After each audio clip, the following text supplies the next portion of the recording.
¿Qué nos toca hoy? Hoy nos toca, voy a quitar un toquecito esto, que no me gusta la transcripción, porque a veces la hace un poquito extraña. Si alguno la necesitara, digamos, si hubiera alguien con problemas de visión, entonces pues la ponemos. Necesito, a ver. La clase de hoy está muy bonita, no es tan matemática ahí como las clases pasadas de mecánica cuántica, que esos temas estaban plagados de matemática. Esta clase es un poquito más conceptual. Vamos a aclarar algunos conceptos que normalmente trabajamos en el colegio, en clases de universidad, en química, en un montón de cosas, hasta en el trabajo. Son conceptos que vamos a tratar de aclarar desde una visión de la física, desde la física moderna. Claro, desde la física moderna y como tal, pues utilizando conceptos que tienen que ver con la mecánica cuántica y bueno, y hasta la relatividad en algunos casos. Los logros de aprendizaje de este tema son los siguientes. En el primero es tratar de describir cada uno de los tipos de enlaces moleculares desde la física, para generalizarlo en otras áreas de conocimiento. Aquí hay que tener claro que no es que exista una definición desde la física, una definición para la química diferente y otra para otras áreas. No, es el mismo enlace, tiene la misma explicación. No hay explicaciones diferentes. Lo que pasa es que desde la física pues se profundiza un poquito más acerca de dónde viene esa energía y cómo es que dentro del átomo se dan ciertas situaciones para que se produzca el enlace. Entonces eso es lo que vamos a trabajar ahorita. Explicar qué es el concepto molecular.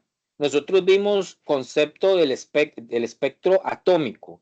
Es un concepto similar, nada más que ahora se amplía a lo que es la molécula. Luego vamos a tratar de trabajar un poquito, hablar de lo que es la energía de la molécula a nivel giratorio y vibracional. Y luego describir tipos de redes cristalinas, qué es eso y qué características tienen las redes cristalinas cuando hablamos de los sólidos. Clasificar los tipos de materiales en diferentes características como materiales aislantes, semiconductores y conductores. Pero lo vamos a ver también desde un término que se llama bandas de energía. No solamente ver qué es un aislante, qué es un semiconductor y qué es un conductor. Y tratar de entender qué es lo que le da ese nombre al material. Describir también las características que tienen algunos materiales, pues también como aislantes, semiconductores y conductores, para interpretar sus implicaciones que tiene la ciencia y la sociedad.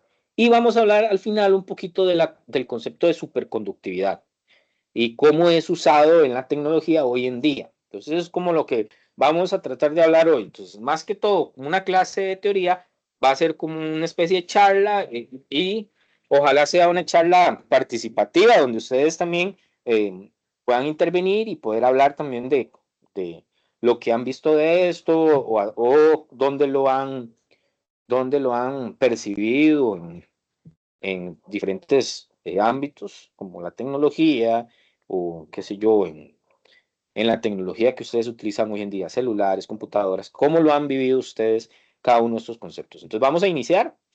Eh, Primero, el libro hace un inicio diciendo que los átomos tienen energías cuantizadas. Eso ya lo vimos en los capítulos anteriores. Y esos átomos, pues esas energías cuantizadas están determinadas por el estado mecánico cuántico de sus electrones. Entonces, las moléculas también tienen energías cuantizadas. Y ahora vamos a hablar que van a estar determinadas por sus estados, pero de rotación y vibración que vayan a tener estas moléculas. Vamos a usar los mismos principios físicos de los enlaces moleculares, eh, tanto en materiales que son, qué sé yo, una molécula sólida como líquida o como gaseosa. Y vamos a tratar de entender de esta manera algunas clases de enlaces. Investigaremos lo que es el concepto de banda de energía y veremos cómo este concepto también nos ayuda a poder entender la propiedad que tienen algunos sólidos, que son buenos conductores, que si son buenos aislantes, o si a veces son conductores o a veces se comportan como aislantes, dependiendo de la temperatura. Eso es lo que vamos a ver como primer punto que vamos a tomar. Bueno, que vamos a tocar son las clases de enlaces moleculares. Entonces, todos ustedes han trabajado esto en las clases de química, que tenemos enlaces iónicos, covalentes, los enlaces de Van der Waals, y a veces el puente de hidrógeno lo ponen como uno aparte. Algunas personas lo meten dentro de los enlaces de Van der Waals. No sé si alguno de ustedes dos quisiera hablar de esos enlaces, que recuerda, que han visto o qué les gustaría compartir acerca de estos enlaces antes de iniciar con cada uno. Eh, no sé si estoy en lo correcto, pero los covalentes son los formados entre dos moléculas de elementos no metales, entonces tienen que compartir electrones. Los iónicos tienen polaridades muy distintas, así que se atraen mucho y forman moléculas cristalinas.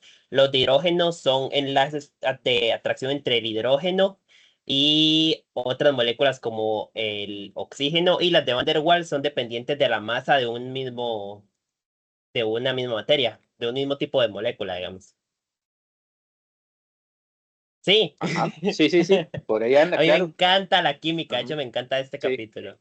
Y vean que cuando algo muy importante que el compañero son metálicos, no metálicos, me golpeé el ojo aquí. Cuando son metálicos, no metálicos, a veces son las claves. Cuando uno estudia lo que es el sistema Stock para darle nombre a los compuestos inorgánicos, muchas veces en los tipos de enlace y demás hay que estudiar si el que se une con este es de carácter metálico, si es no metálico y lo demás. Eso es bueno, muy interesante, ¿verdad? Pero a veces también hace que el estudiante se lo aprenda de memoria. Entonces, se aprenda de memoria el símbolo de la tabla periódica y diga, y también su familia, y diga, ah, bueno, este es metálico, esto es no metálico, entonces como son de estos dos tipos, es un enlace de esto. Y claro, es una técnica muy, muy buena para poder darle la nomenclatura y también para ver si es covalente, iónico y lo demás, pero también se pierde un poquito el concepto real de por qué se le llama enlace covalente o que por qué es iónico, qué está pasando dentro de la nube electrónica para poder considerarlo de un tipo y de otro. Pero por eso nosotros como docentes, ahí vamos a profundizar un poquito y vamos a tratar de hacerles entender también el concepto de lo que está detrás, no solo aprenderse de memoria cómo es la metodología de cómo nombrarlos, ¿verdad? Que eso otro, me imagino, Avi, que es lo que también hace que la química sea tan bonita. Sí, ¿Ok? Genial. Sí. Eh, perfecto. Vamos a ver. Y lo que dijo Avi es muy cierto, es en sus definiciones de iónicos covalentes Van der Waals.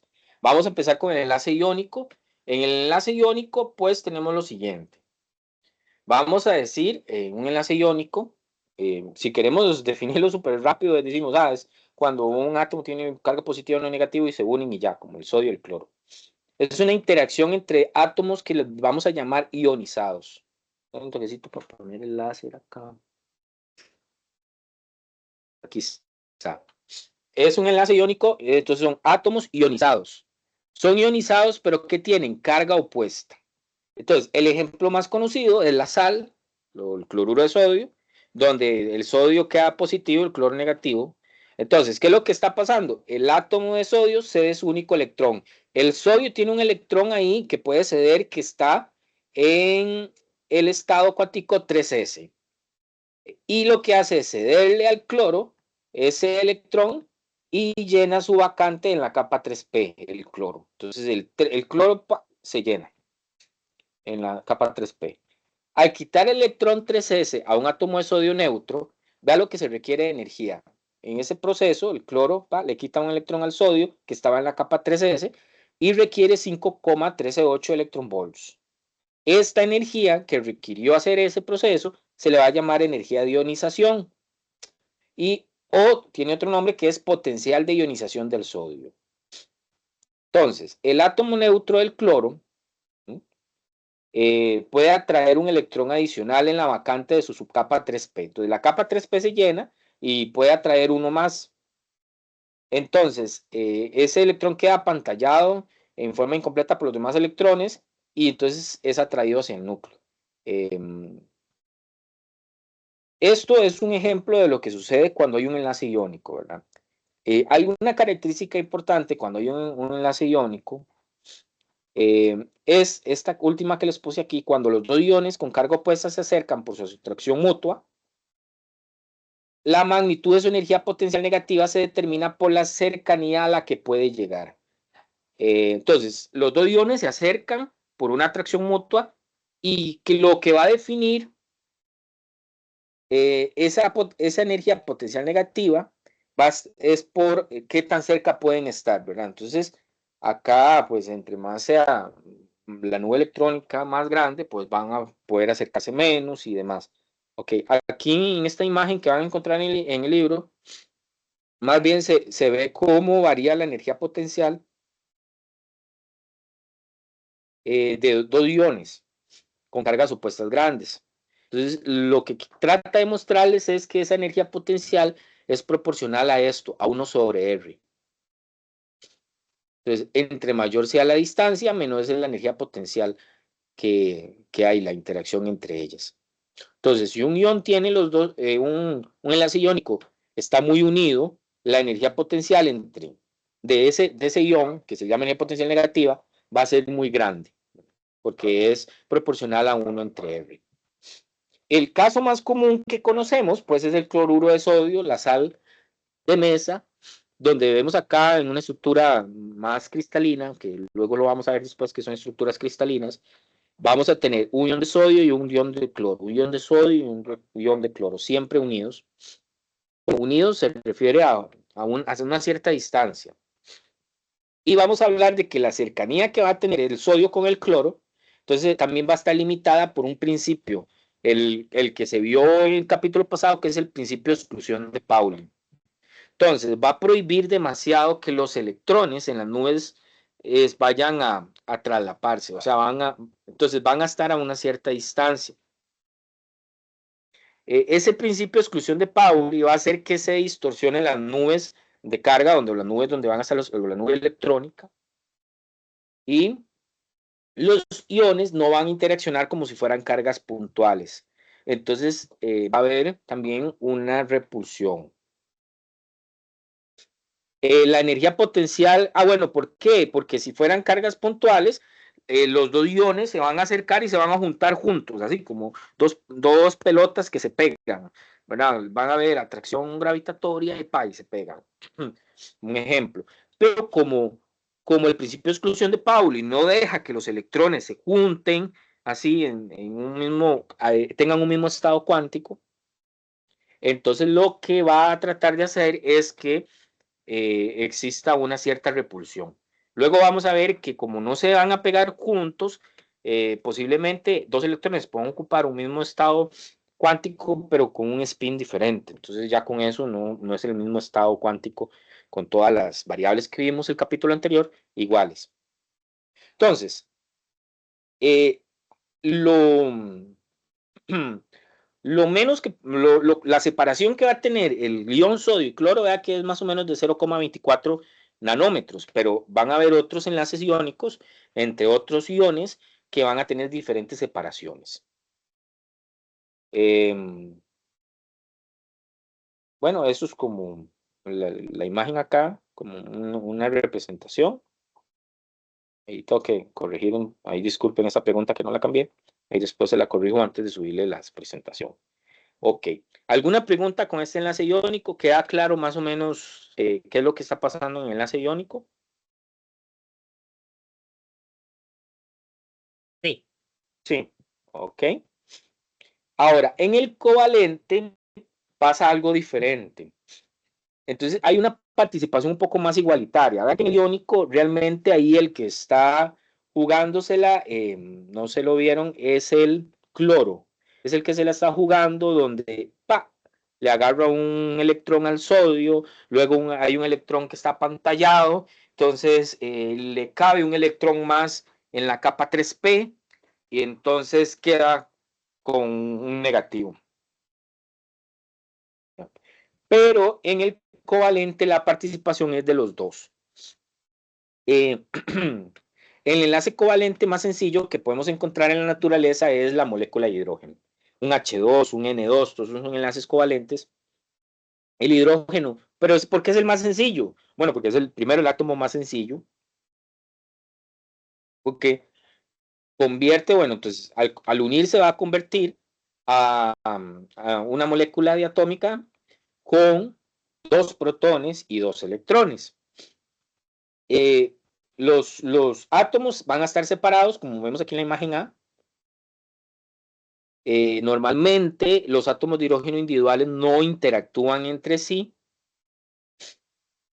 pero va a haber un momento, digamos, cuando se va formando esta molécula diatómica, que las funciones de onda de los electrones se distorsionan, cuando se van acercando se distorsionan y se concentra las nubes de carga, o sea, los electrones en sí, toda esta es la región posible donde puede estar el electrón.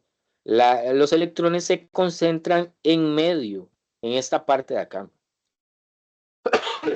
Perdón. Ahí es donde se concentra, en medio de los núcleos.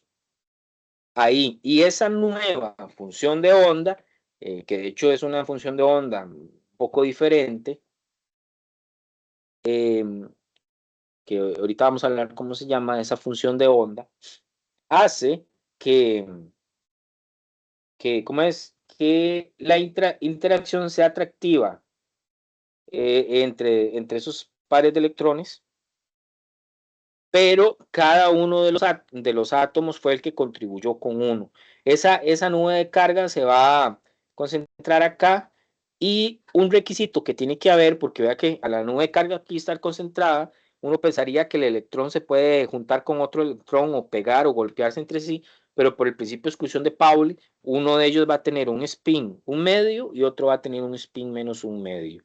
Entonces, eso es lo que le llamamos enlace covalente, cuando dos átomos interactúan y los electrones quedan confinados, como fusionados en una nube electrónica en medio de los núcleos.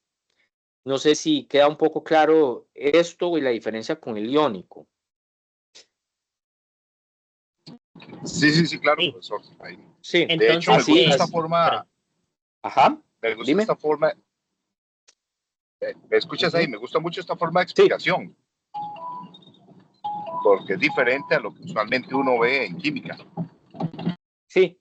Acá, porque a veces en química, depende cómo se vea, se aprende de forma muy memorística, entonces vamos a decir que el covalente es porque los dos participan y se comparten electrones, pero es que realmente lo que está pasando es una unión de los átomos y un traslape en sus nubes electrónicas, y los electrones quedan ahí confinados. Claro, por una molécula de hidrógeno, ahí los dos electrones que quedan confinados, pues tienen que tener, por los principios de exclusión de Pauli, todo puede tener todos los números cuánticos iguales, entonces por lo menos el spin es diferente. Avi, ibas a decir algo. Que sí, entonces, o sea, entonces por eso mismo es que los iónicos no tienen como una nube de electrones alrededor, digamos.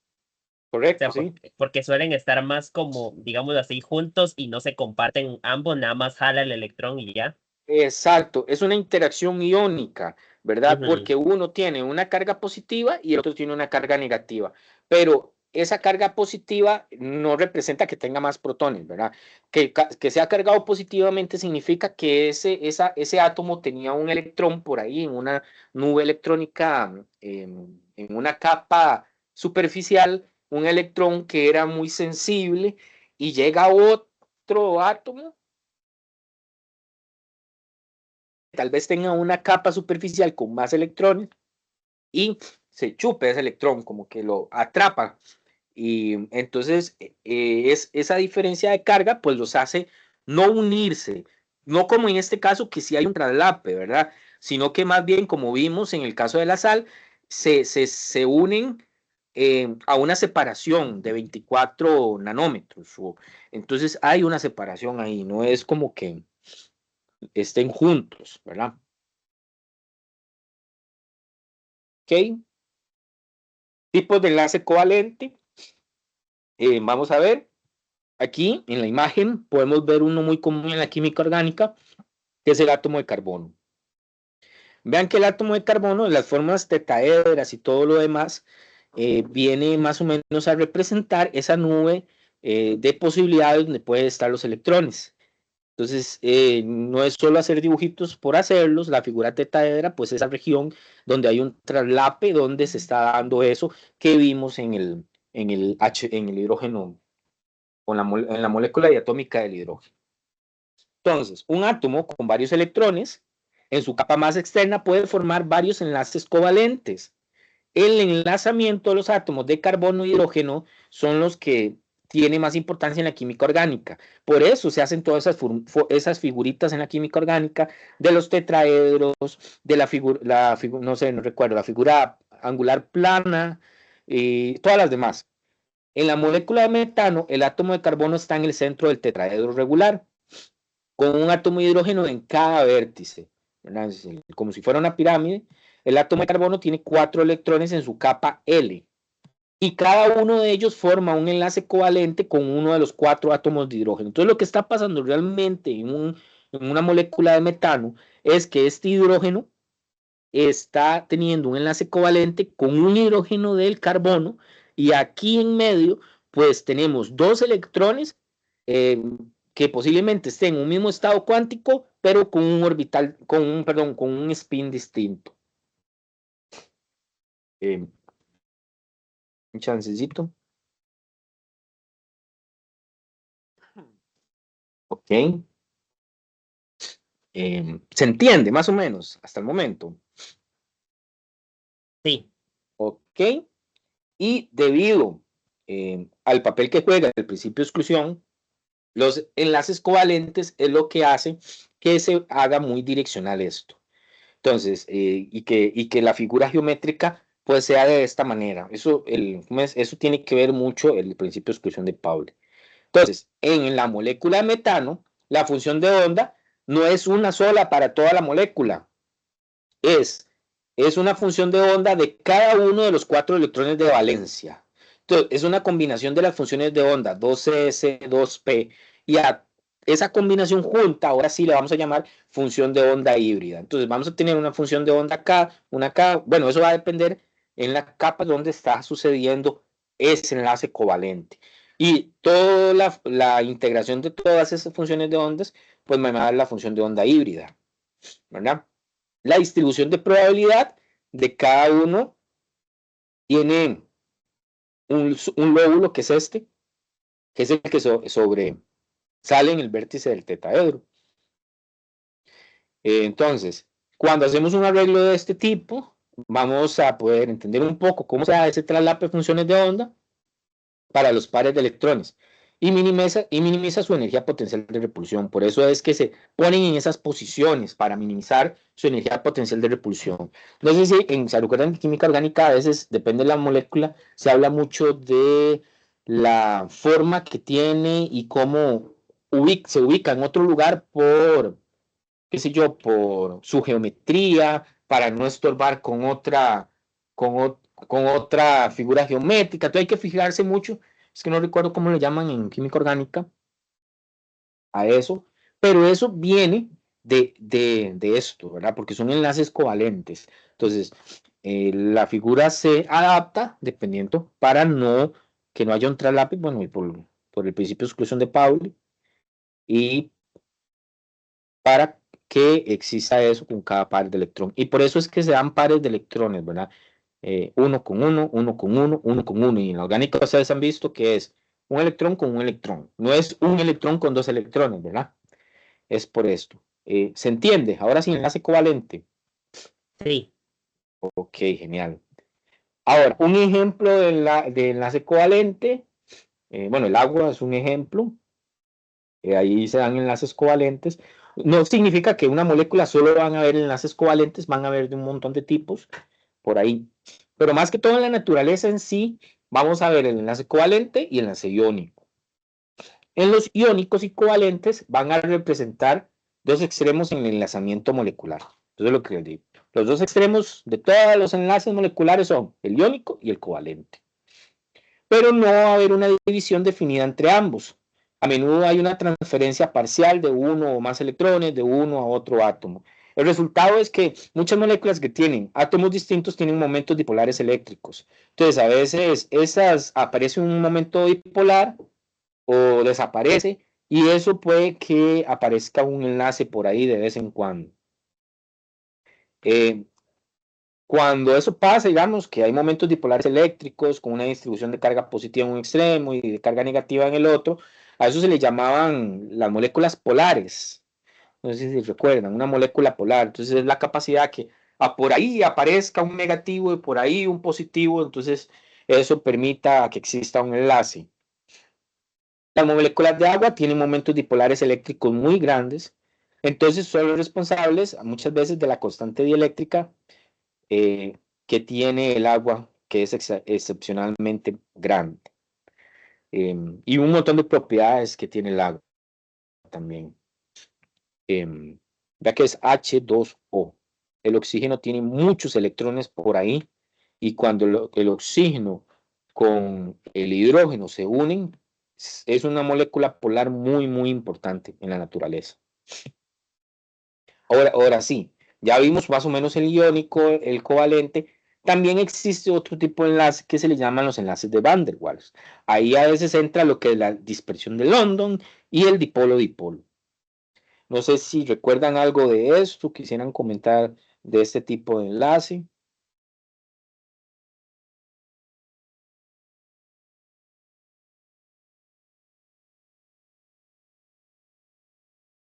Ahorita realmente, digamos, de hecho es un tema que prontamente tengo que ver, como decía antes, pero no recuerdo si para explicarlo ahorita no. Yo Ok. antes lo comenté, creo. Las de Van Ujú. der Waals no son como las que se atraen entre sí, como las cargas constantemente están moviéndose en en una molécula. Varias moléculas iguales pueden atraerse entre sí constantemente, y creo que es dependiente de la cantidad de materia. Me equivoco. Sí, sí, sí, claro, es una característica, ¿verdad? Pero puede ser que eso también lo realice un enlace de otro tipo, ¿verdad? Pero hay algo que las hace ser de Van der Waals. Bueno, Van der Waals es un señor, pero que le da ese nombre. Es muy diferente a lo que son los iónicos y covalentes, y que le da esa propiedad que dice el compañero, que a veces sí, a veces se pueden separar y todo, porque los iónicos y los covalentes tienen energías de enlace de 1 a 5 electronvolts, que para una molécula de esos son enlaces muy fuertes. Entonces, no es como que usted llegue y agarre el agua y le quite el, el H2 y le quite el oxígeno muy fácil. Se ocupa mucha energía para hacer eso. Si se ocupa esa energía para una molécula, imagínese para un kilo de sal, un kilogramo de sal, que es un enlace iónico, y separarlo. Se ocupa demasiada energía. Por lo tanto, la diferencia es que estos de Van der Waals, que también los de dipolo-dipolo, son energías más o menos de 0,1 electronvolts o menores. Son enlaces débiles, ¿verdad? Muy débiles. Entonces, la energía potencial de interacción baja con mucha rapidez conforme aumenta la distancia entre las moléculas. Entonces, como dice el compañero, dos moléculas se acercan, y si se acercan mucho, pues va aumentando esa energía potencial de interacción, pero no es como las de que vimos anteriormente, que me parece que fue iónico, que puse una gráfica, vamos a ponerla acá. Ajá, esta gráfica, que la energía potencial de interacción es proporcional a 1 entre R. Entonces, si, qué sé yo, si el radio aumenta al doble, pues la energía de potencial aumenta, disminuye el doble. Si aumenta 4 veces, pues disminuye 4 veces. Pero lo que pasa con los Van der Waals es que no es 1 entre R, sino que, vean acá, aquí dice que es 1 entre R a la 6. Entonces, imagínense lo que pasaría si la molécula se separa el doble. Pues entonces la energía va a disminuir a esa cantidad que se separó elevada a la 6. Entonces, eso las hace también, como decía el compañero, a veces se unen, a veces se separan y todo lo demás. No se necesita mucha energía térmica de agitación para romper estos enlaces débiles. Entonces, con cierta energía las podemos separar fácilmente. Por lo que muchas sustancias se encuentran normalmente en los estados sólido y líquido a temperaturas muy bajas. Eso pasa también con un poquito de energía, ya lo que estaba sólido, eso se puede pasar a líquido. Esos son dos tipos de enlaces de Van der Waals. Y vamos aquí a ver un poquito características de cada uno. Cuando hablamos de London, estas fuerzas se producen en todas las moléculas y hasta en las no polares. Y son más que todo relacionadas con fluctuaciones en la distribución electrónica que inducen dipolos temporales. Depende cómo esté distribuido el electrón en esa nube electrónica, tal vez metido con otro electrón en un enlace covalente y genera toda esa unificación que vimos anteriormente. Depende cómo esté esa molécula,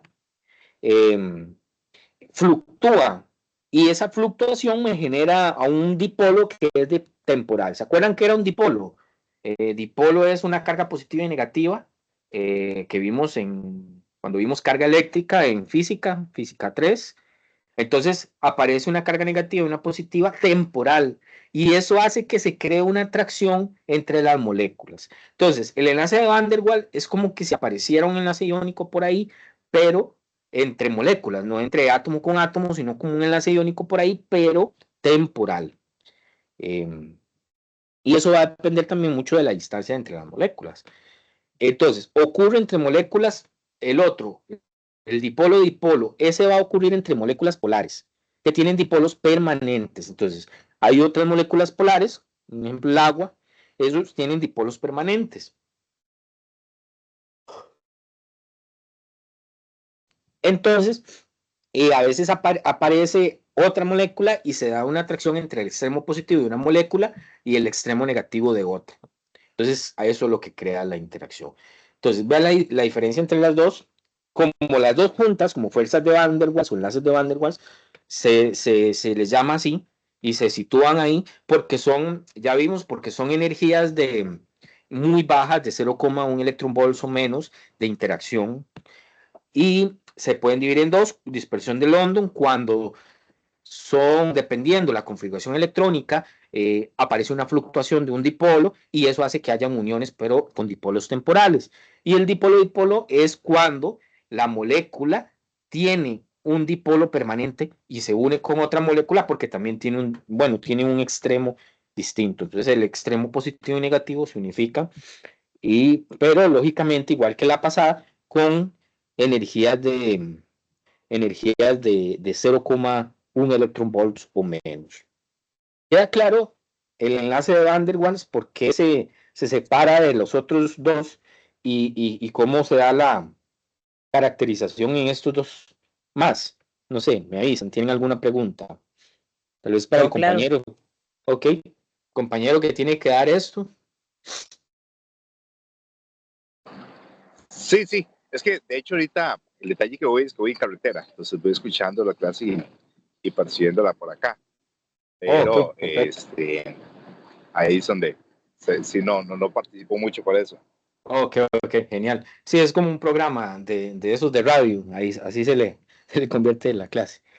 Entonces, vamos a ver, pero no crea, es bueno que la vaya escuchando porque ya cuando se sienta a leer, pues ya hay una visión un poquito más distinta o más clara. Entonces, en resumen es eso, los enlaces de Van der Waals se diferencian de los iónicos y covalentes porque el enlace de Van der Waals estamos hablando de energías de interacción muy débiles y cuando lo separamos en London es porque aparecen dipolos temporales que unifican moléculas y cuando aparecemos en dipolo-dipolo es porque ya son dipolos permanentes los que están provocando esa unificación, ¿verdad?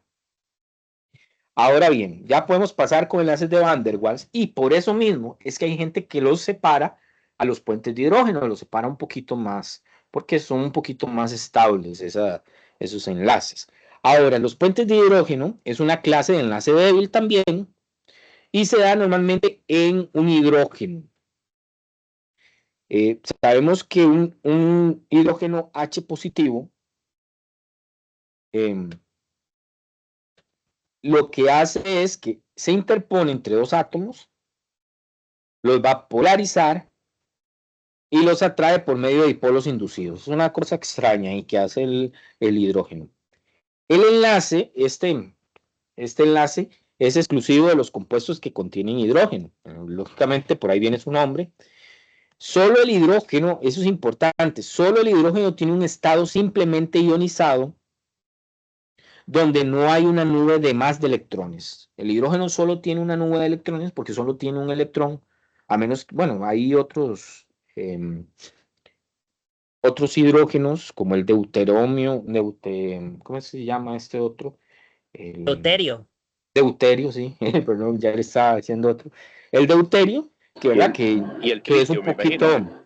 ¿Ah? ¿Perdón? El caso del tritio también. El Exacto. tritio. Sí, que ya tienen tal vez un electrón más o así, pero el electrón, la característica que tiene, a diferente de otros átomos, es que tiene un estado simplemente ionizado, no hay más nubes de electrones, y eso es lo que lo hace tener esa característica de poder interponerse entre dos átomos y polarizarlos. El puente de hidrógeno juega un papel esencial en muchas moléculas orgánicas, los polímeros, y una de las más importantes,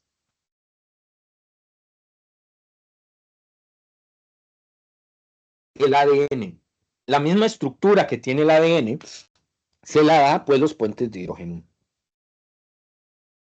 Y otra estructura que también es muy, muy importante para la naturaleza y la vida es la del hielo, que también se la da los puentes de hidrógeno. Entonces, el puente de hidrógeno ya es un poquito más diferente a los otros.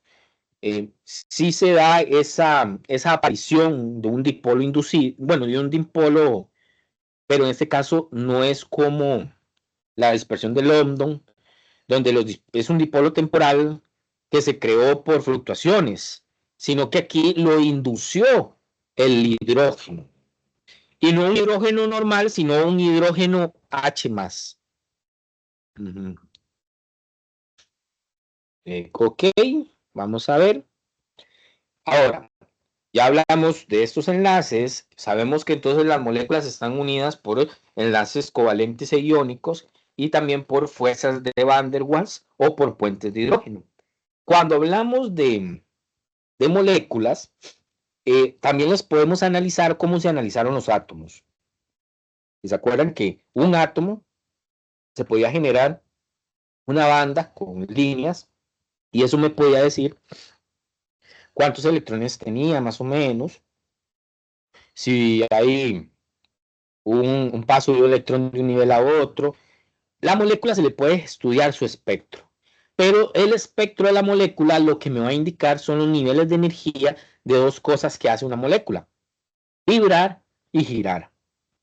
Entonces va a tener una energía cinética de vibración y una energía cinética de giro, y eso lo podemos ver en sus bandas. De hecho, cuando ustedes calientan cualquier sustancia, esa sustancia aumenta de temperatura, pero lo que llamamos realmente temperatura es la medición de la energía cinética de esto, de vibración y de rotación que tiene la molécula. Entre más vibre y más rote, entonces más temperatura tiene. Por eso, si le metemos calor, el calor lo que está haciendo es dando energía a la molécula para que vibre y gire más rápido. Entonces, realmente la temperatura es una medición de esto.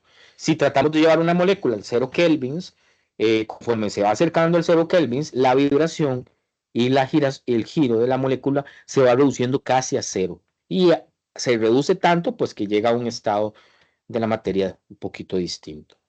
Ok, así como las transiciones entre niveles de energía, pueden haber transiciones dentro de una rotación o dentro de una vibración. Y estas transiciones son las que me produce un espectro molecular. ¿Qué es lo que produce un espectro atómico? Las transiciones de los electrones de un nivel a otro.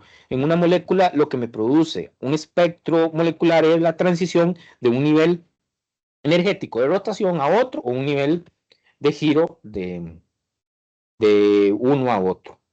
No sé si queda un poco claro qué es un espectro molecular, ahora sí, o falta alguna duda por ahí. ¿Me avisan? Sí, pues si está claro, falta algo, o vamos bien. Ok, creo que sí, ¿verdad? Sí. Ok, perfecto.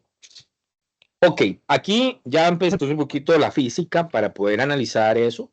¿Qué es lo que se hace o qué es lo que se hizo para entenderlo? Me disculpan, ahí después vuelvo a esta pregunta de aquí abajo, que es de la presentación pasada. ¿Qué es lo que se hace? Bueno, se hace una figura de representativa, un modelo representativo de, para el caso de la rotación, de un movimiento rotacional de dos partículas, una masa 1 y una masa 2 y un centro por ahí, y entonces se analiza cómo rota una con respecto a la otra. Entonces, cuando hacíamos eso en física clásica, pues teníamos una energía cinética de rotación con una inercia, un momento angular L, una energía cinética con respecto al momento angular también. Bueno, ahí se va despejando, una energía ya la podemos representar en términos de L y podemos meter el L que vimos en cuántica, porque todo lo que me permita a mí analizarse desde estados cuánticos está aquí también y lo podemos meter acá. Entonces, cuando sustituimos este L dentro de las ecuaciones de movimiento angular, podemos tener esta ecuación de energía, pero diferente, con niveles de energía rotacional. Lo ven con un L0, L1, dependiendo de los niveles en los que se encuentra. Y eso me da lo siguiente, visualizarlo matemáticamente de esta forma. Entonces, si está en L igual 4, esta de acá sería la energía. Y vea que ya se está hablando de cuantificar de una forma cuántica esos niveles de energía rotacional de la molécula. Un L0, L1, L2, L3, L4. En esta descripción pues nos concentramos a moléculas diatómicas, es importante, porque si lo llevamos a una molécula un poco más compleja, pues esto va a ser súper complejo. Entonces, por eso lo vemos así para entenderlo un poquito acá. Vean que la masa que utilizamos para todo esto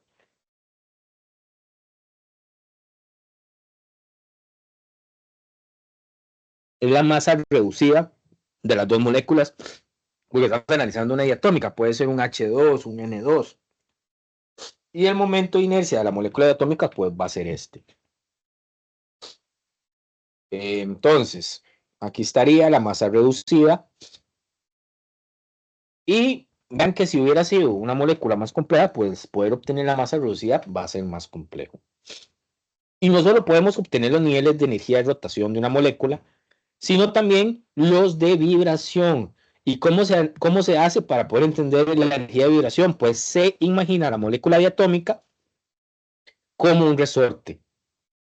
Y entonces va a tener una constante K, que vea que aquí se pone K', pero eso es para diferenciarla de otras K, que como el número de onda y demás que hay en cuántica, entonces le ponemos K'. Vamos a tener masa 1 y masa 2 interactuando entre sí, y esa vibración pues también se puede representar como ondas, como estas que vienen acá.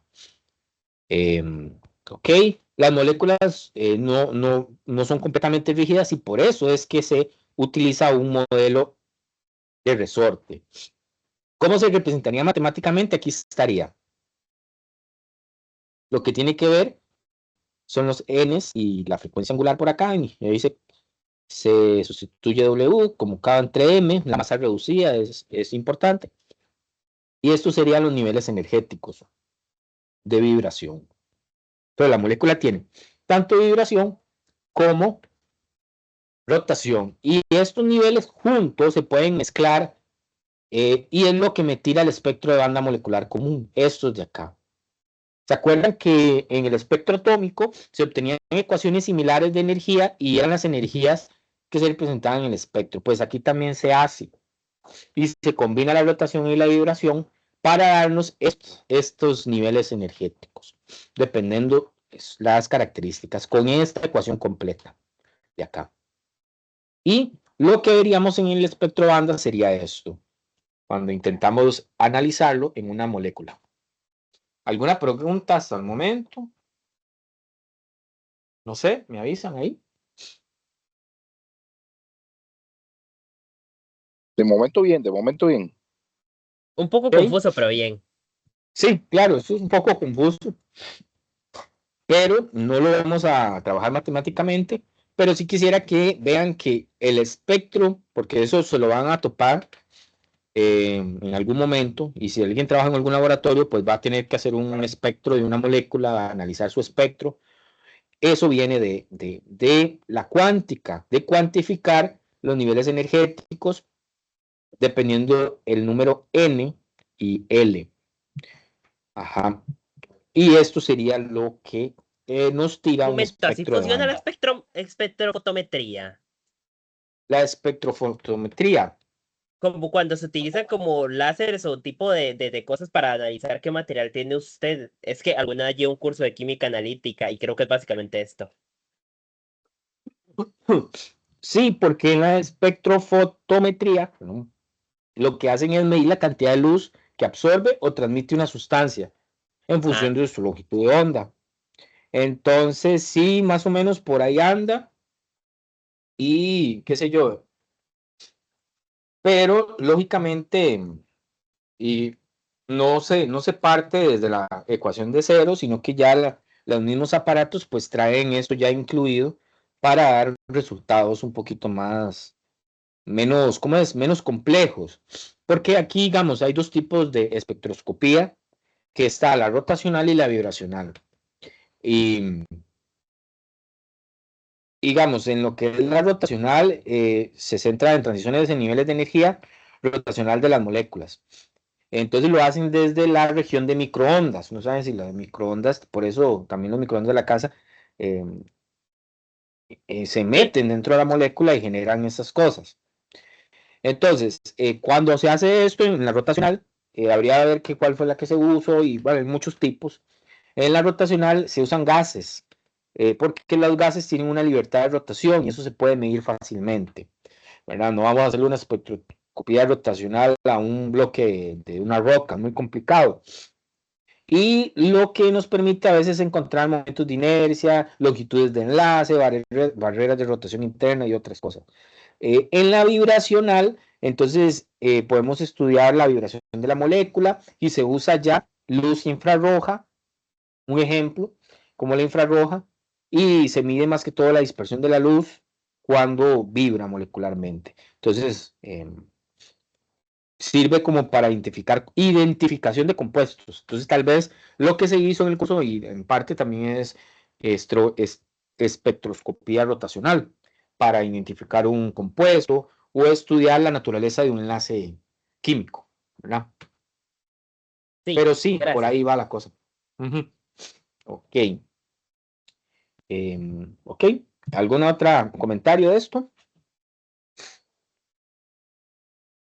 Tengo una Estamos. otra pregunta como más de la materia, pero es que los niveles de energía se me confunden un poco. Eso es para compuestos, ¿verdad? Esto es para compuestos Ajá. específicamente. Ok. Moléculas. Estos son moléculas. Sí, sí, sí. Sí, las moléculas constituidas.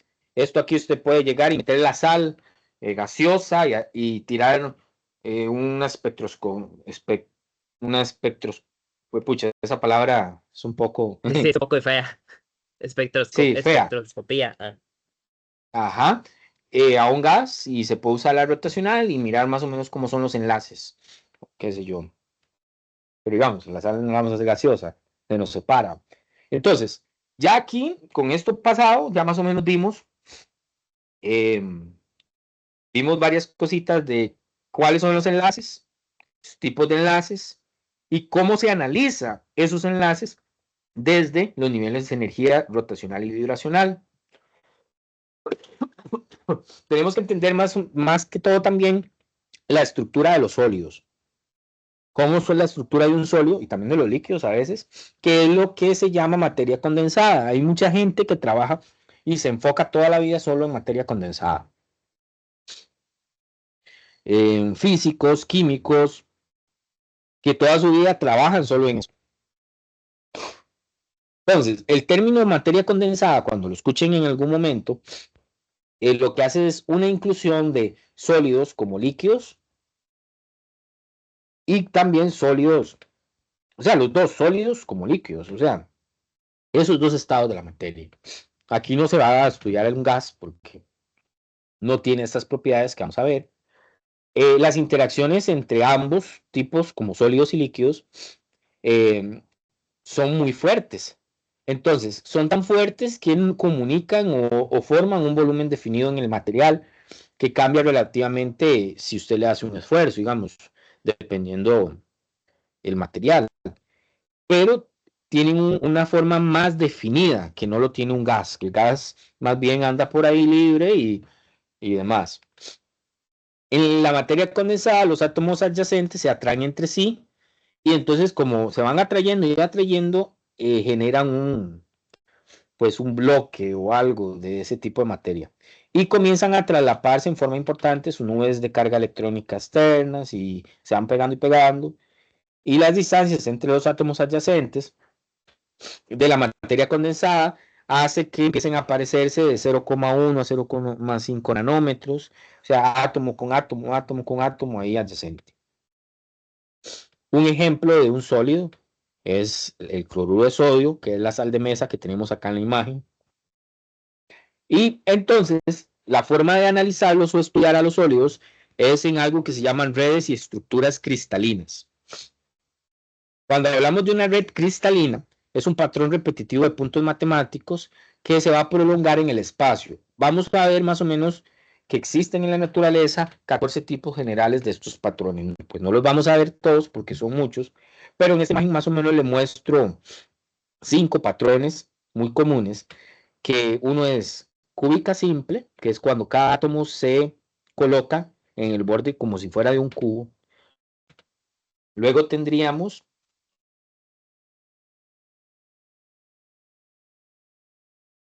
a la cúbica centrada en las caras, que se conoce como FCC, que es, vean, algunos átomos, como en la cúbica simple, en la SC, puesto en los extremos del cubo, pero uno de ellos está en el centro de cada cara del cubo.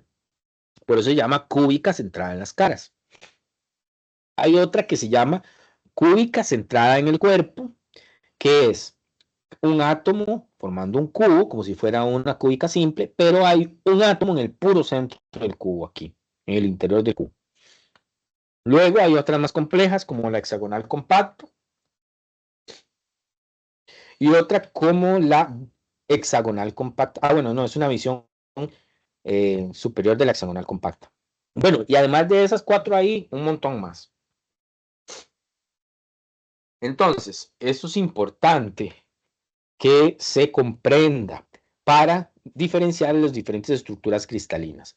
Ejemplos muy importantes son los dos tipos de estructuras, la BCC, que ya vimos que la BCC es representada como esta de acá, átomo, átomo, átomo, átomo, átomo en cada vértice y uno en el centro, que sería esta de acá, la C.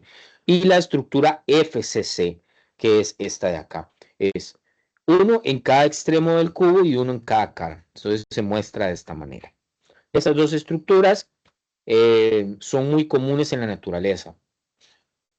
Y si se repiten con una precisión exacta, es lo que me va a formar un cristal perfecto, como los que ustedes conocen, el diamante. Bueno, no sé si conocen el diamante, pero lo han visto en el internet o en imágenes, no sé si tendrán un diamante en la casa, pero si tienen tal vez una piedra de cuarzo o un tipo de cristal de ese tipo, y si tiene su estructura eh, repetitiva, con un patrón muy correcto, muy exacto, eso lo hace ser una piedra valiosa. ¿Queda claro esto de las estructuras cristalinas? Es la forma en cómo cada átomo se unifica geométricamente para formar un sólido. ¿Sí o no? Bastante. Sí, ok, perfecto. Esto es como principios de cristalografía. Correcto, sí, eso se ve mucho en eso, perfecto, Cool. sí. Todos los resultados, vea que la física moderna depende en el área de estudio donde el físico decide ir a estudiar, los resultados de esa área de estudio en sus investigaciones, pues va a brindarle mucho conocimiento muchas leyes nuevas, bueno, muchas axiomas nuevos o muchos resultados que van a ser útiles para un montón de áreas, como la que nos comentó el compañero y demás. Que ahorita vamos a seguir hablando de esto. Y ahora sí, ya sabemos más o menos cómo se conforman, dependiendo de la red y la estructura cristalina que tiene. Ahora vamos a seguir con esto y vean que las estructuras BCC, Roberto, tienes un comentario por ahí. Sí, gracias. Y nada más así como para aclararme una duda ahí, tal vez en lo que es la representación.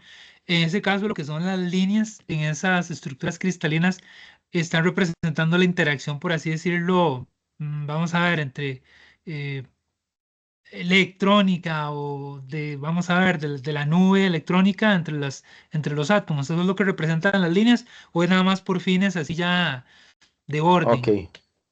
No, es importante la pregunta. La nube está dentro del círculo, por decir así. Eso está dentro del círculo. Lo que representa, tal vez la línea puede ser el enlace que mantiene unido átomo con átomo, ¿verdad? Entonces, vea, eso se ve aquí claro en esta imagen de cloruro de sodio. Cloruro de sodio es un enlace iónico. Entonces, entre pelotita azul, que representa cloro, y pelotita roja, que representa el sodio, la línea representa el enlace iónico. Ahora sí, Muy bien, gracias. perfecto.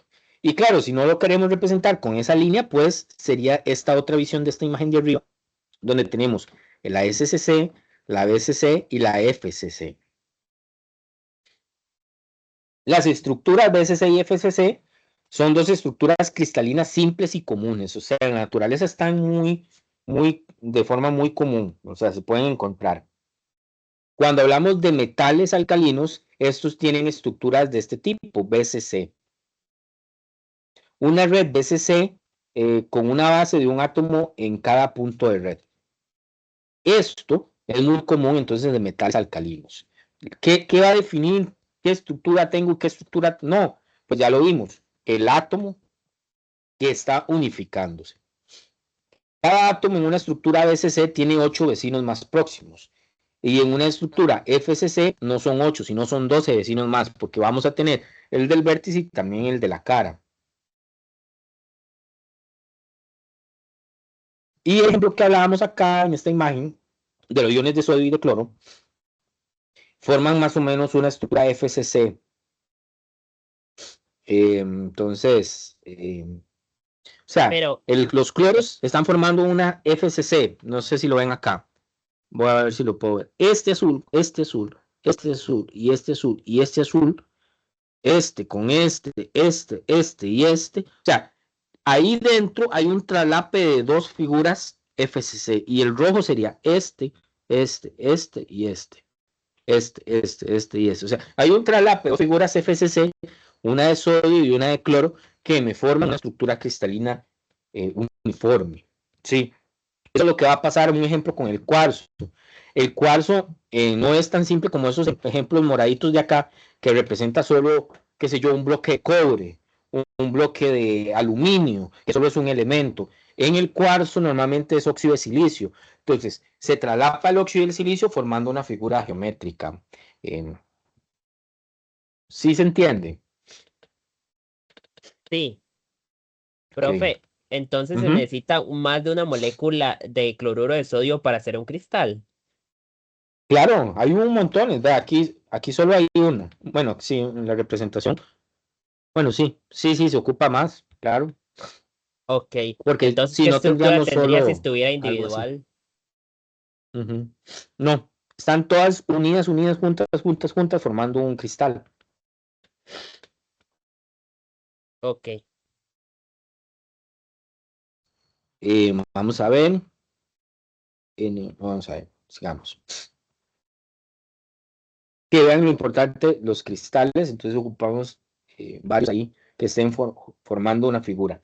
Ahorita vamos a ver también que no solamente va a tener siempre un ejemplo, el óxido de silicio, la misma forma molecular, esa estructura cristalina. Eso va a depender también de cómo se formó esa estructura, que eso es otra cosa importante. Vamos a ver. Listo. Enlazamiento en los sólidos. Entonces, ¿cuáles son las fuerzas responsables del arreglo regular de un átomo en un cristal? Bueno, son las mismas que intervienen en los enlaces moleculares, pero hay una adicional. ¿Cuál sería esa adicional? Ahorita vamos a ver. No debe sorprender que enlaces moleculares iónicos y covalentes se encuentren en cristales iónicos y covalentes. O sea, si la estructura como la sal es iónica y es un montón de sal, formando un cristal, pues eso se le llama cristal iónico. Si fuera una covalente, pues el cristal se le llama covalente. Entonces, si escucha la palabra cristal iónico, normalmente es porque los enlaces moleculares que conforman a los átomos es iónico. Entonces, eso puede separarnos en varios cristales. Cristales iónicos, también conocidos como halogenuros de alcali, como la sal. Y las fuerzas que hablamos, que además de las que vimos, pues son las fuerzas de atracción como la ley de Coulomb. Entonces ya aquí entra la ley de Coulomb cuando aparecen partículas cargadas. Vamos a ver, y cuando aparecen las fuerzas de atracción, el arreglo que se le hace al material va a depender del tamaño del ion. Eso va a ir cambiando. Ahora, tipos de enlaces sólidos. Entonces, el iónico, veamos aquí, cristales iónicos como la sal común, el covalente, ya tenemos sustancias moleculares como el agua, que cuando se hace un sólido, pues el hielo, y los sólidos de covalente como el diamante, que de hecho el carbón es una estructura que como cristal es súper valiosa, y luego los metálicos como el hierro, la pirita y un montón más.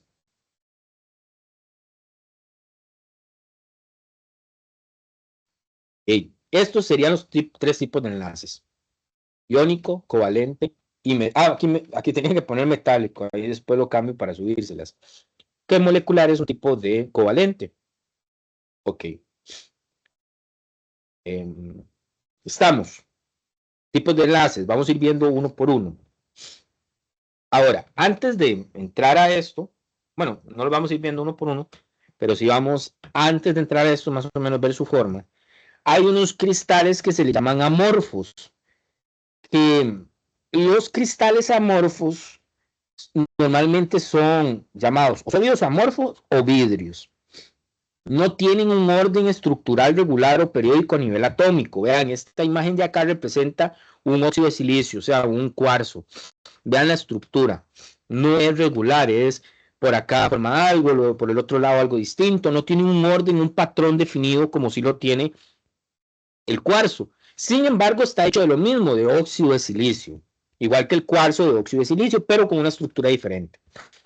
Eso es un cristal amorfo. Los átomos o moléculas se distribuyen entonces de forma desordenada. Como si fuera un líquido. En el líquido pasa eso. Ahí se van distribuyendo de forma desordenada. Sin embargo, es sólido. No tiene patrones repetitivos. Y ejemplos son el vidrio, plásticos y algunos óxidos metálicos amorfos. A algunos se le ocurre por qué quizás el vidrio, y que es óxido de silicio, igual que el cuarzo, tiene esta forma. No sé, ¿a alguien se le ocurre?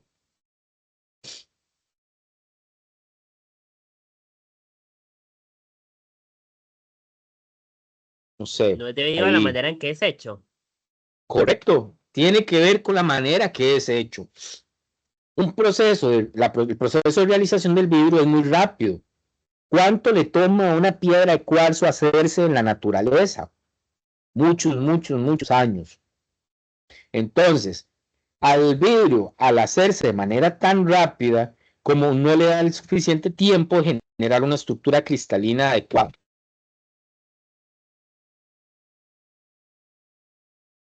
Y eso es lo que hace que una piedra de cuarzo recolectada en un río tenga más valor que una piedra de cuarzo de esas que venden en AliExpress, o un collar de cuarzo de AliExpress, o de Temu, o de los que venden en la tienda, o los que venden no sé, no voy a decir nombres de Costa Rica porque después es un problema, pero de esas tiendas de bisutería, que venden piedras preciosas y se las dan a uno, pero que realmente es vidrio.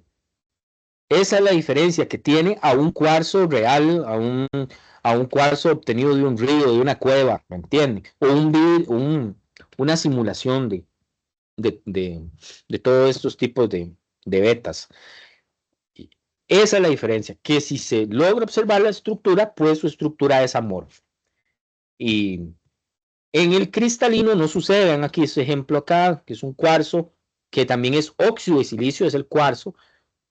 Muchos de ellos son hechos de esto mismo y simulan, a veces se parece totalmente a una roca de, qué sé yo, de cualquiera de estas, de diferentes cuarzos que hay, pero hay algo que tal vez no lo tienen, que no son tan resistentes. Se cayó y se quebró, entonces tal vez una roca de estas es un poco más resistente porque esa propiedad se la da a su estructura cristalina. Estos son llamados sólidos cristalinos, presentan un ordenamiento regular y repetitivo de los átomos en una área tridimensional. Tienen una estructura muy definida y se repite a lo largo del material. El orden le da las propiedades físicas que tiene. ¿Cuáles? Puntos de fusión, patrones de difracción y un montón de cosas. Ejemplos, la sal, el cuarzo, el diamante y los metales puros, ¿verdad? ¿Queda clara la diferencia entre un sólido cristalino y un sólido amorfo? Para efectos de examen, si hubiera una pregunta, para ustedes defenderse cuando le quieren vender algo diciendo que es cuarzo de este tipo y ustedes saben que no lo es. Sí, ¿algún comentario? Sí, Ajá, dinos. solo digo que es muy claro. O sea, que quedó muy claro la diferencia. Ok, genial. Perfecto. Ahí sí apago a veces el micrófono que me da tos, ahí me disculpa. Vamos a ver. Roberto. Ujú. Y entonces nada más así como una duda, volviéndome un poquitín, no sé si lo mencionó, ahí me disculpas, que estoy aquí también. Entonces es erróneo decir que el vidrio en realidad es un líquido, porque no es así. O sea, hay unas personas que dicen que es un líquido y que es sumamente es un líquido súper viscoso y que en las casas viejas la base de las ventanas es más gruesa que arriba, entonces argumentan eso. En realidad es nada más un cristal amorfo que tiene los átomos distribuidos de forma desordenada. Es Es incorrecto decir que es un correcto. líquido súper Sí, eso es un viscoso. mito. Ajá, de hecho. Y Muy es bien. porque, sí, en su momento está derretido, sí, lógicamente es un líquido y demás, pero el proceso de enfriamiento que se le da al vidrio hace que no le dé tiempo de generar una estructura cristalina adecuada. Entonces, lo que hace es que su estructura queda como si fuera líquida, la estructura desordenada y demás, pero él queda sólido, pero con propiedades diferentes a un sólido cristalino. Ujú. Genial, súper genial. Ajá, Roberto. No, no, era que iba a poner el pulgar nada más. Gracias. Ok, ok. Sí, listo. Por eso también mucha gente los estados de la materia los conoce como rompimientos de simetrías. Ustedes saben que la simetría de un líquido cambia cuando se convierte a sólido, como el agua. El agua cuando está líquida tiene una simetría y en el momento que se convierte a sólida hay un rompimiento de la simetría y forma una estructura cristalina. Tal vez la, esa forma de decir que los vidrios son líquidos es porque ese rompimiento de simetría no se da tan bien, sino que al enfriarse tan rápido, la simetría queda como si fuera la simetría que tuvo cuando fue líquida. Sin embargo, no queda tan igual, porque sí trata de organizarse con una estructura distinta, pero la mayoría de sus partes es amorfa. Claro, habrá gente que está tratando de investigar la metodología adecuada para que en el momento de solidificación no se pierdan esas propiedades eh, cristalinas como el sólido cristalino y tratar de poco a poco las copias que yo hago de los diferentes tipos de cuarzos o de los diferentes tipos ¿cómo se llama? De diamantes sean lo más parecido a los reales. Entonces, pues habrá gente que está trabajando de cómo agilizar este proceso de manera que se forme un cristalino y no un amorfo. Ahora, hay un concepto en el libro, cuando lo vayan a leer van a decir, este concepto tiene un nombre muy extraño, se llaman bandas de energía. Este señor que está en la imagen lo propuso, es suizo, un físico suizo, en una tesis doctoral. Entonces el señor se hizo su tesis doctoral y escoge este tema y encuentra importantes resultados sobre la conductividad eléctrica de los materiales. Tan importantes que lo llevan a un premio Nobel con este otro señor, Edward Purcell, en 1952. ¿Qué es lo que él trabaja? Bueno, que las bandas de energía en los sólidos son rangos continuos de niveles de energía que los electrones pueden ocupar. Entonces, si yo tengo un electrón, dependiendo de ese rango de energía, voy a interaccionar, o yo como electrón interacciono, y puedo superponerme en los orbitales atómicos de otros átomos que están formando un material, y hay interacción entre un átomo y un átomo. Y ustedes saben que es la interacción entre átomos en cuanto a electrones. Realmente estamos hablando de Profesor, su sólidos. audio está un poco raro, a mí me está sonando un poco extraño, ¿podría repetir? Okay. Me avisan cuando se... Ya, ahora sí se escucha bien. Sí, ahora sí. Ahora sí. Creo que el cable del micrófono está un poco dañado. Vamos a ver. Lo que decía es que este señor analiza cómo el electrón, depende de la banda de energía en la que está en un sólido, va a poder facilitarse, interactuar con otros átomos dentro del sólido. Y ustedes saben que la interacción de electrones dentro de un sólido es muy importante para la conducción eléctrica. Si yo tengo un cable de cobre, para mí es importante que un átomo con un átomo dentro de una estructura sólida de un cobre esté interactuando y se comuniquen para poder conducir electricidad. Y ya sabemos que ese alambre de cobre no es un cobre ahí lineal con otro cobre lineal, sino que ya más o menos vemos que tiene una estructura, no sé si BCC o FCC, ahí habría que ver el cobre más o menos si conforma una estructura BCC o FCC, que de hecho en el libro ahí más o menos los ubica. Y ya sabemos que entonces esa estructura, si hay comunicación entre electrones de átomo con átomo, pues tiene buena conducción eléctrica. Y eso es lo que él le llama bandas de energía. Depende del nivel de energía que puede ocupar ese electrón, pues sí o no conduce. Entonces, ahí se hablan de tres bandas muy importantes.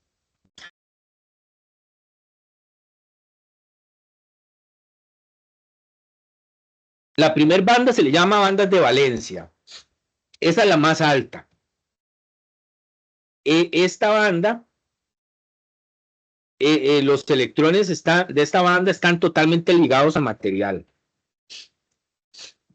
Entonces, la de conducción ya no están ligados. Ahí esa banda está parcialmente vacía. Al estar parcialmente vacía, los electrones pueden moverse libremente dentro de esa banda, lo que hace que permita la conducción eléctrica.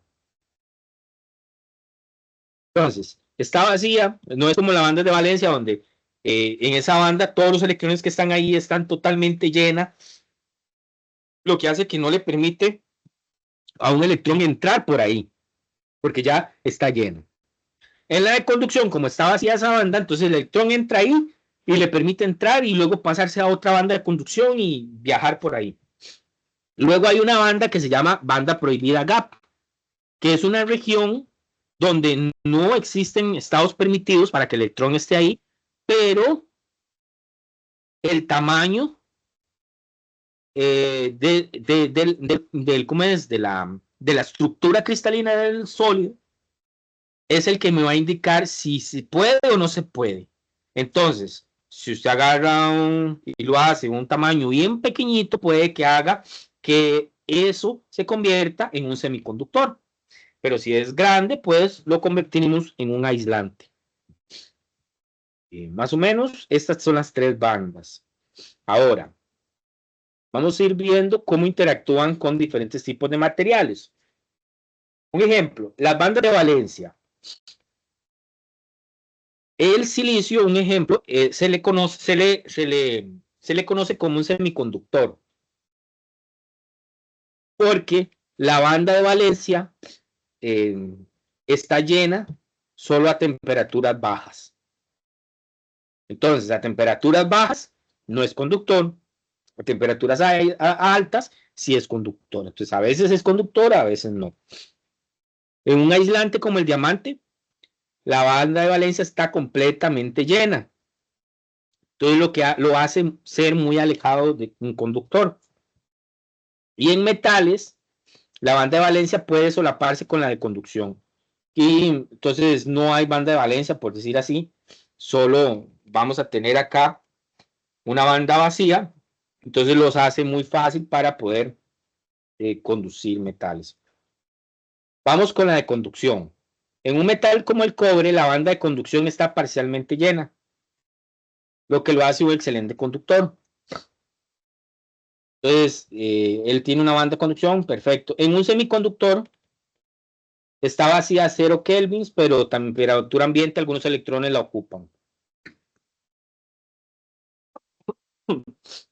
Ok. En aislante, la banda de conducción está vacía y muy lejana a la de valencia. Entonces, la de valencia, ya vimos la de conducción, y la prohibida gap. Aquí es importante ver estos numeritos en la prohibida, 5,5 electron volts, 1,1 electron volts. Entonces vamos a hablar de qué es eso. La banda prohibida, en el caso de aislantes, como el diamante, tienen un menos 5,5 electron volts. En semiconductores, tenemos el caso del silicio, el germanio, tiene estos valores de energía dentro de esta banda. Esto es lo importante de esta banda. Vean, la banda prohibida gap es una característica clave que va a distinguir conductores, semiconductores y aislantes. O sea, dependiendo del numerito que viene aquí, me va a decir qué posibilidades de conducir o no hay de conducir en esta banda. ¿Y qué significa el numerito? Es la energía que necesita el electrón para saltar de una banda de valencia a una banda de conducción. Ya vimos que en la banda de valencia no hay conducción, las bandas de valencia están asociadas a los aislantes y la banda de conducción está asociada a los conductores. Entonces, si yo tengo un electrón en la banda de valencia y está llena, significa que ahí no hay conducción, es un aislante. Pero depende del numerito de gap, puede hacer que el electrón brinque de la banda de valencia a la banda de conducción y se convierte en un conductor. Más o menos claro del gap de esta banda, de este numerito. Sí. Ok, voy a tratar de conseguirles videos acerca de estas bandas, que creo que de eso no les puse. Entonces, para que ahí luego lo veamos. No les he puesto videos todavía, entonces voy a tratar de poner videos de esto. Y vamos a ver entonces ejemplos de aislantes. Entonces, vean los aislantes. Tenemos el vidrio, ventanas, envases, aislantes eléctricos. Entonces tenemos que la banda prohibida de gap es un número muy grande. ¿Qué significa? Que para que pase que el aislante conduzca la electricidad, como lo que vimos parecido a lo del tunelamiento y eso, la barrera es muy grande. Se ocupa 9 electronvolts para que ese electrón pueda pasar esa barrera y pasar de la banda de valencia a la banda de conducción. Aislantes en capacitores como la electrónica, la mica es importante, 7,8, no, perdón, entre 7 y 8 electronvolts.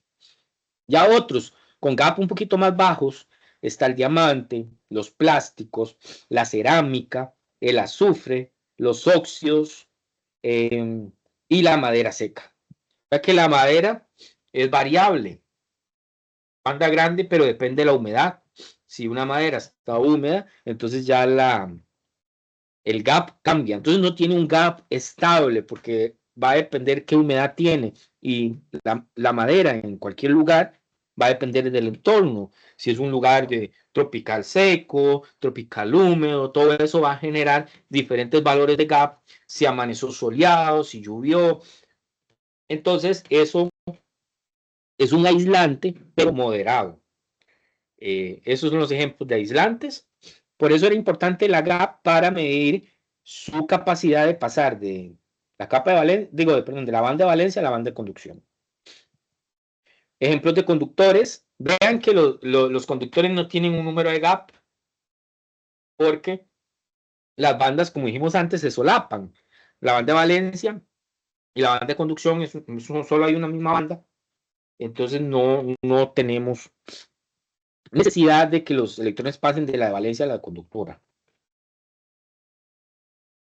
Cobre, aluminio, oro, plata, hierro, grafito y el mercurio cuando es líquido.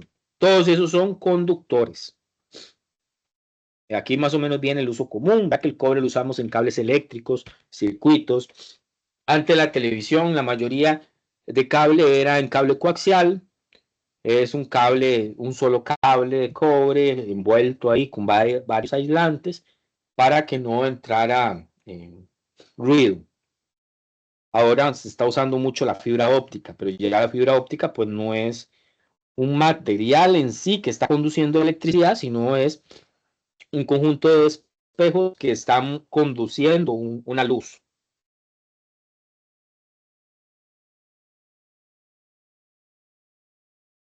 Ahora, el aluminio, líneas de transmisión eléctrica, el oro, conexiones electrónicas, contactos, la plata en conectores de alta calidad, el hierro, núcleo de transformadores, estructuras, grafito, electrodos, lubricantes, mercurio en interruptores, termómetros antiguos. Ok, vamos con otros ejemplos de semiconductores. Ellos tienen un gap. Vean que el gap de los semiconductores es bajito. Entonces eso le permite ser materiales que pueden más fácilmente brincar de la banda de valencia a la banda conductora. Claro, eso va a depender muchas veces de la temperatura, de la energía. Todos esos elementos pueden hacer que el electrón adquiera esa energía necesaria para poder conducirse. Silicio, chip de computadora, células solares o celdas. Germanio, transistores, detectores infrarrojos, arsenio, uro de galio, LEDs, láseres, microondas, el carburo de silicio en la electrónica, LEDs, fósforo de indio, láseres, telecomunicaciones, óxido de zinc, LEDs, sensores de gas y el selenio, oro de cadmio en celdas solares o detectores. Esos son ejemplos de semiconductores y no sé si hasta el momento hay alguna pregunta, un comentario, ya casi finalizamos. ¿Se entendió esto de las bandas y su característica en algunos materiales para conducir o no la electricidad? Me avisa.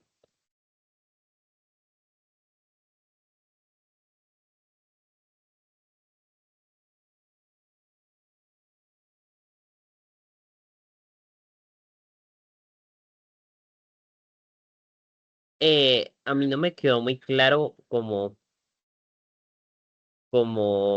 la banda es como parte del átomo, o es más como de un conjunto.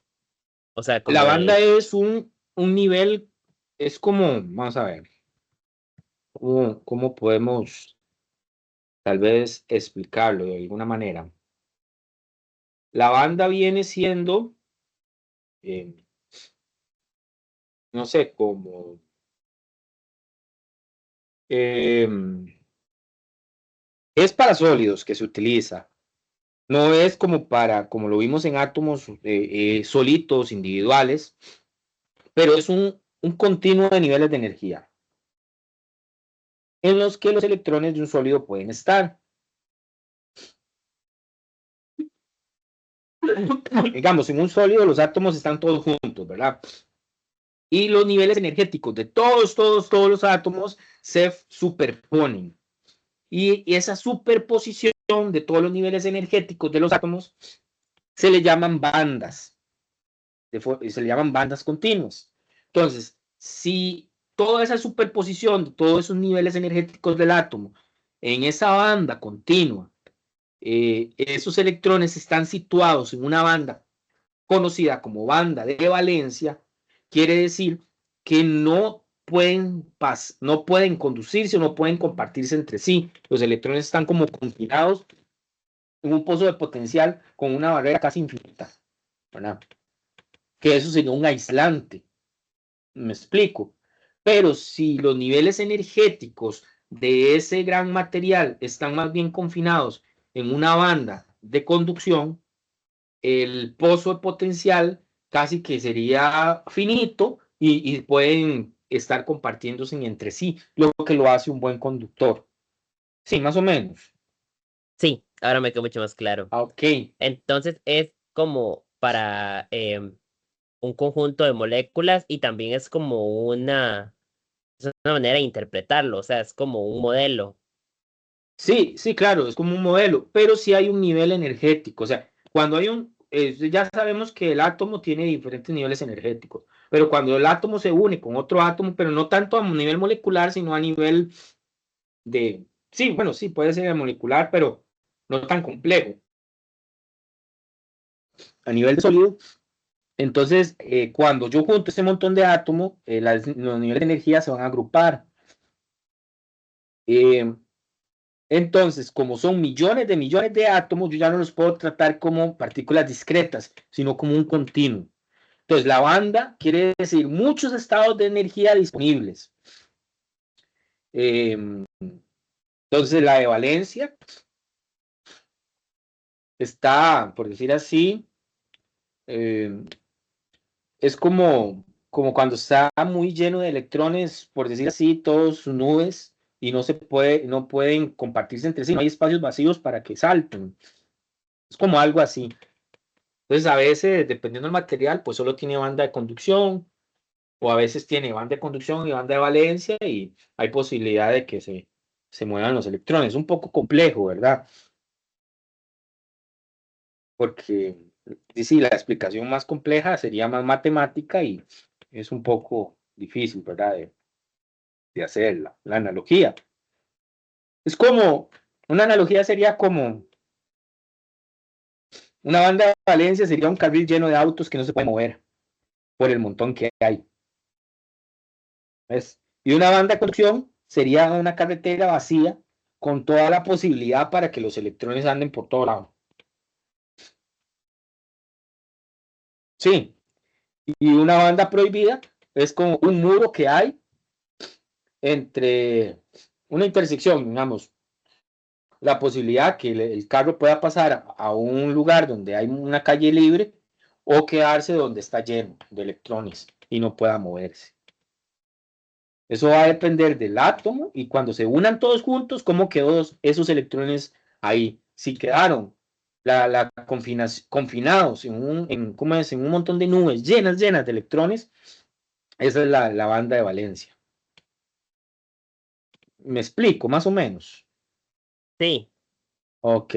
Bueno, no importa si no entienden, tranquilos, esto es muy complejo. De hecho, hasta cuesta explicar eso porque es algo extraño, ¿verdad? No tan común de hablarlo.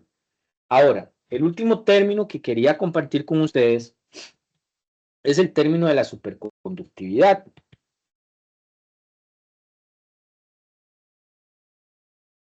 Y eso más que todo se conoce como si fuera un fenómeno físico. Entonces, algunos materiales, cuando se enfrían por debajo de una temperatura crítica específica, eso va a depender de cuál material, cuál es su temperatura crítica, se enfrían a esa temperatura, llegan y va a perder toda resistencia eléctrica. Entonces, ¿qué va a pasar? Cuando pierde toda resistencia eléctrica, puede conducir la electricidad sin perder energía. Entonces, la electricidad se conduce súper rápido. Ahí, ¿para qué se utiliza los superconductores? Imanes superpotentes, eso en resonancias magnéticas, o levitación magnética, como este tren de acá, que no está pegado al suelo, sino que levita totalmente con imanes muy potentes. Aceleradores de partículas, se utiliza mucho en investigación en aceleradores de partículas, también para generar radiofármacos. ¿Por qué? Porque se necesitan imanes muy potentes que desvíen las partículas bueno, dentro del acelerador, para acelerarlas también. Y en los filtros de los microondas y dispositivos electrónicos avanzados, pues utilizan superconductores. Esto es, pues, otro concepto aparte, y sería bueno que lo investiguen. Les voy a tratar de poner videos sobre superconductividad, avances tecnológicos de la superconductividad, y esta imagen es un ejemplo de algunos superconductores. El mercurio, que su temperatura crítica en el cual se vuelve un buen conductor, que de hecho ya lo habíamos visto anteriormente, es a 4,2 kelvins, o sea, súper frío, ¿verdad? Pero ese fue el primer descubierto en 1911. El plomo a los 7,2 kelvins. El titanio, el niobio, los imanes de niobio se utilizan mucho en las computadoras, 10 kelvins. El estaño, 18, el óxido de itrio, estos otros, este compuesto extraño, y el magnesio de diboruro. Y vean las aplicaciones, desde el transporte eléctrico hasta imanes, investigaciones, imágenes por resonancia magnética. Tienen muchas aplicabilidades y tienen esa característica que a una temperatura crítica se vuelven superconductores, o sea, conductores muy buenos de electricidad. Y eso sería lo que les traía para hoy. No sé si tienen alguna pregunta. ¿Cómo vieron la materia? ¿Se entendió? ¿La vieron interesante o no la vieron interesante? No sé si quisieran comentar un poco. Bueno, de parte mía, me gustó mucho. Bueno, de hecho, esta parte última de los conductores, semiconductores, superconductores, lástima poder profundizar un poco más en el tema de superconducción o de superconductividad, porque es bastante interesante cómo un material, cuando adquiere una temperatura específica, adquiere prácticamente la propiedad de conducción eléctrica con cero resistencia.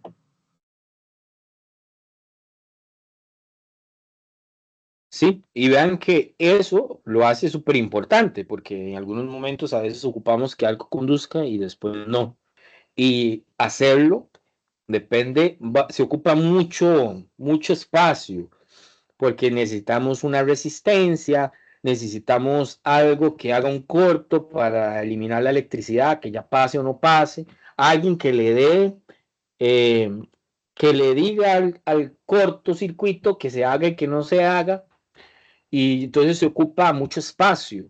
En el momento que tenemos un material que yo sé que a temperatura tal conduce y a otra no, pues nada más necesito refrigerarlo o hacer que pase esa temperatura y no, entonces tal vez el circuito se pueda hacer más pequeño, y eso también ayuda a la tecnología a que las cosas que antes eran muy grandes pues vayan haciendo más pequeñas.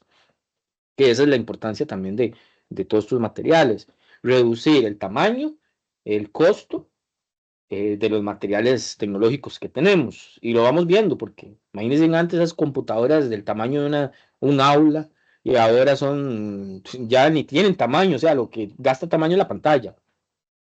Eso es del avance de todo esto. Voy a tratar de conseguirles bastantes cosas, materiales muy bonitos para que empiecen a ver como videos en esta semana sobre este tema, y que les sirva para entender estos conceptos y ir enriqueciendo el conocimiento de esta parte de lo que es materia condensada, que es otro tema muy importante y muy bonito de la física moderna, que a veces obviamos o creemos que no existe, y a veces nos vamos solo con la explicación que vemos en química orgánica o inorgánica, o por ahí que hablaron de los sólidos, y tal vez no profundizamos más allá de quiénes son los que dieron los resultados para que ellos los usen. Y la física moderna es un área donde hay mucho físico trabajando en estos resultados, que el día de mañana la ingeniería los utilizará para simplificar nuestra vida. Entonces ahí voy a tratar de conseguir bastantes videos. No sé si hay algún comentario más. Profe, personalmente me gustó mucho la clase, no he tenido el tiempo de leer el capítulo, pero me gustó, entonces voy a estar muy interesado. Ah, ok, genial. Sí, sí. Vean estas clases más como charlas, o no sé cómo lo quieran ver, no tanto como venir aquí a hablar solo de la materia, sino de ver lo interesante que puede ofrecer la materia. La que viene es una clase muy bonita, cuando ya terminemos el examen y demás, que me parece que es física nuclear. Entonces, vamos a tratar también de hacerlo un poquito más así, hablar sobre toda la materia, hablar de las implicaciones que tiene. Es muy bonita, digo yo, porque vamos a ver también la fusión nuclear, la fisión nuclear, los reactores nucleares, los elementos radioactivos, que si una persona interactúa con un elemento radioactivo, cuánta vida útil tiene ese elemento, cuánto dura ese el cuerpo, todo esto lo vamos a ver y es una materia muy bonita. Vamos a ver también cómo son las reacciones nucleares a nivel de átomos, tal vez hacer algunas reacciones nucleares para ver qué dan.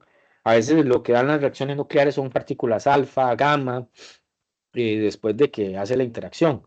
Muy bonita materia y eso nos va a dar pie después a entender mejor lo que vamos a ver en física de partículas y demás, que son las fusiones en los soles, las creaciones de galaxias, la creación del universo, que es como ya el último tema. Entonces, no sé, ¿algún otro comentario? Profesor, Profesor, Ajá, sería sí, creo que bueno, Roberto y luego Esteban. Ah, bueno, Esteban, y sí, luego no, Roberto. pues unas compañeras ahí del grupo de trabajo que no se pudieron conectar estaban comentando acerca de la posibilidad de que se iba a subir un video con ejercicios del tema 2. No sé si eso siempre se va a poder hacer, subir un video con los ejercicios Ok, de ese tema. claro, claro. Eso tiene que ya estar en la semana esta, ojalá. Voy a tratar de hacerlo en esta semana para que la otra semana, que es la semana más que todo que ustedes usan para estudiar, los puedan ver. Pero sí, sí, se va a intentar hacer, ¿verdad? La otra semana no hay tutoría, entonces da tiempo para que vean esos videos. Como no hay tutoría, entonces voy a tratar de que el tiempo que yo utilizo normalmente para preparar la tutoría, las presentaciones, usarlos para hacerles unos videitos de esto, del tema 2. ¿Está bien?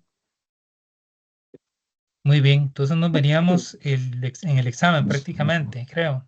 Sí, sí, sí. Lo que es de ejercicio sería lo de relatividad y cosas del tema 2 que tengo que subirlos. Muy bien, gracias.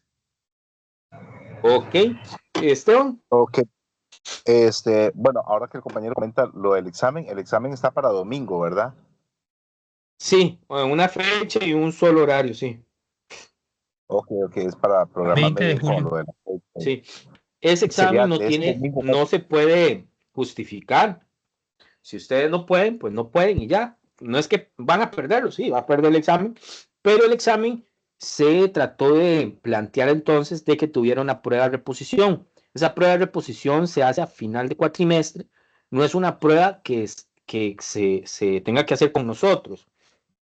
O sea, sí es con nosotros, pero no se tiene que planificar con nosotros. Ustedes tienen que planificarla, pagarla, con más que todo con la parte administrativa de la UNED, y se les da la fecha y ustedes la hacen. Pero si no pagan la prueba, y creo que los que tienen beca la pueden convalidar eso, no les paguen, algo les hacen, y entonces ya pueden entonces participar del examen de reposición. Se los digo porque a veces no se entiende y nada más el estudiante espera que sea la fecha y nos pide el enlace, pero no, eso lleva todo un proceso.